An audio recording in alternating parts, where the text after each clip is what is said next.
Hey, what up?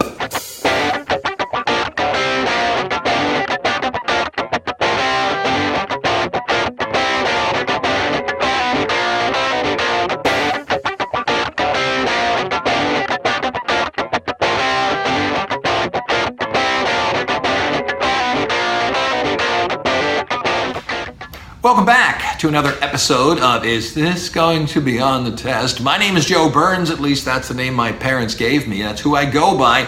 I am a PhD, a post-hole digger, and I'm here to talk to you about something today. By the way, need 10 minutes of your time. Like, comment, subscribe, make me viral. I'm talking about a topic today that I had professors asked me to talk about, and the professors who asked me to talk about it gave me some guidance. However, it's pretty much the same stuff that I would have told you anyway. I wish to talk to you today about email. And I know all of you are going, oh, come on, I can email, dude. I can do this, or on the computer. Ain't no problem, I can email. Okay, look, I'm a communication professor. So I study the idea of two human beings speaking to one another, be it intrapersonal communication, the idea of belly to belly, which means I'm right there near a human being. I see him or her seeing me. That's one type of communication. However, there is also what we refer to as mediated communication, meaning between me and whomever I'm speaking with, there's something mediating the message going back and forth. It could be FaceTime, it could be an email, it could be text, but as you can see, there is a machine. Something is mediating between us.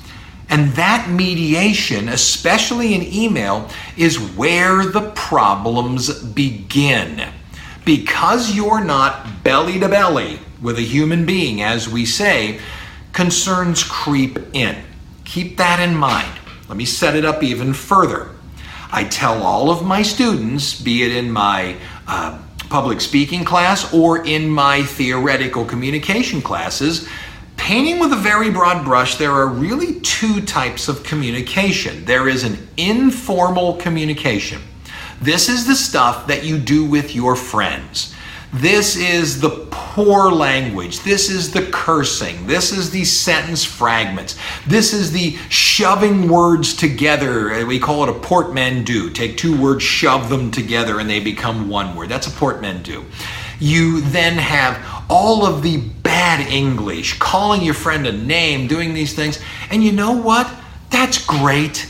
It is. I love it. I think it's wonderful. It's informal speech between two human beings, belly to belly, and it's wonderful. As a matter of fact, very few people outside of your little group of friends know what you're talking about. That's great. That's informal communication, and it's fine. Language is supposed to be fun. It's supposed to evolve and make new words and have a good time. But there is the second kind, and that is a formal communication with correct English, correct sentence structure, correct grammar, blah, blah, blah.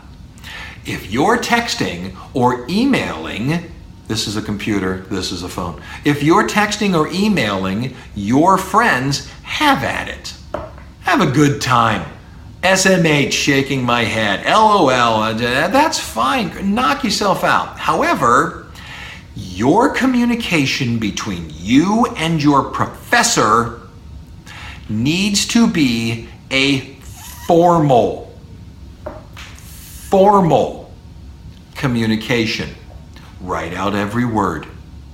Write academically, not the way you would say it. And the things that were driving professors crazy, I'll tell you the one that everybody jumps on, where it says, hey, not hello, not dear Professor so-and-so, not dear Dr. so-and-so, Mr. so-and-so, Ms. so-and-so. No formal address to begin the conversation, but hey, really? If you met the president of a business, you would go, oh, hey, if you would, stop. Formal introduction, formal address. Then it comes out, I couldn't make it to class today. Do we do anything important? Oh no. We sat around and stared at the walls because you weren't here. We did light calisthenics. We jogged. We discussed our feelings. Come on. Really? Really? If you're writing something that suggests to the other human being they are unimportant, that's the way they will feel with your email. So, number one, address your professors in a professional manner. Not because they're higher than you or they're above you or what have you. It is a formal setting teaching. Address them formally, okay? Don't start with hey. And by the way, if you didn't make it to class, that's not on the prof. Let's remember, a professor is probably teaching 4, maybe 5, sometimes 6 classes a semester, which means if you got 30 kids in each class and they're teaching 5, that's a ton of kids. That's 150 kids. They can't deal with you saying, oh, I missed class for whatever reason. Can you send me your notes? Can you tell me what I missed? Did anything important happen? They just don't have time. If you had to deal with 150 employees and an employee out of the clear blue sky started yelling at you, hey man, can you do this? Can you do this? Can you do this? And it's supposed to be their job, we can't do it. We don't have the time. So, furthermore, let me go on with other things that the professor said.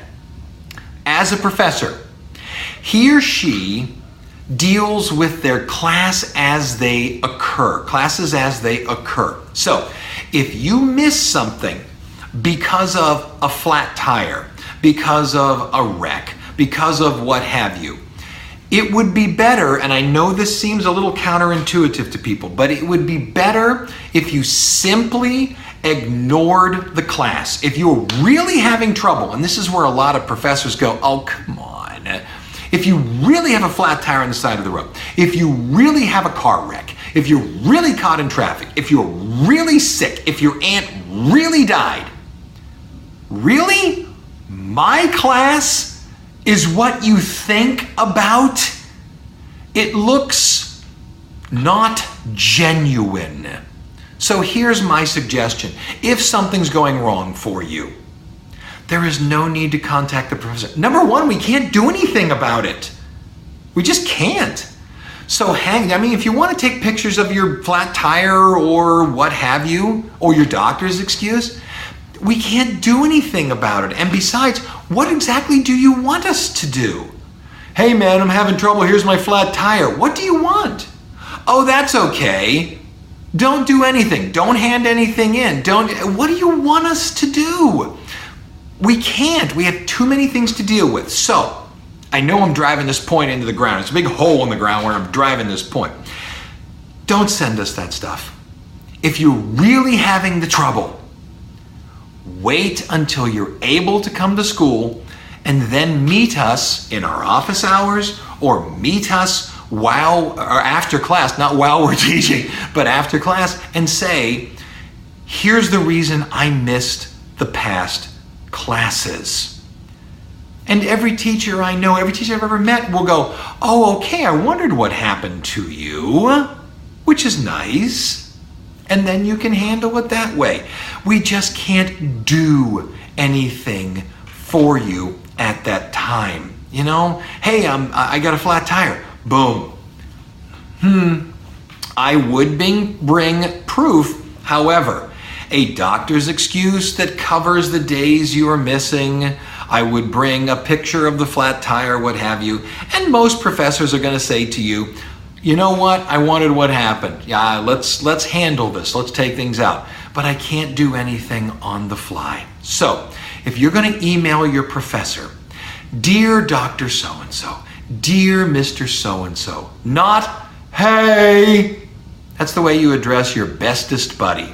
And my job is not to be your bestest buddy. And I know you think, well, in high school, the teacher was my best buddy. You're in college now. My job is to be your teacher. If we form a relationship later on through something, well, we'll talk about it. But I'm not to be your bestest buddy. There is a divide between us. I'm the professor, you're the student. How horrible! It's the way life works. Your boss and you are not bestest buddies. There is a divide between it. Speak to me formally in your email. Don't email me like your friend. Dear Dr. Burns, I'm very sorry, but I had this trouble. When I have it worked out, I will come see you. Good, I don't have to do anything about that. But if you say to me, hey, I missed class today, no reason why. Can you tell me, can you send me your notes? Can you do this kind of thing? No, I can't.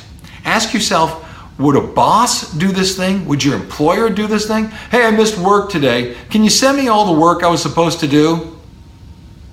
You know what she's going to say. No. And by the way, you're docked for all the cash you were supposed to make today. As I said before, make college a dress rehearsal for life. There are two kinds of communication, informal, formal. On email, please be formal. And that wraps it up. Seriously, it's not that hard. My name is Joe Burns, and that wraps up. Is this going to be on the test? Probably, especially if I email it to you.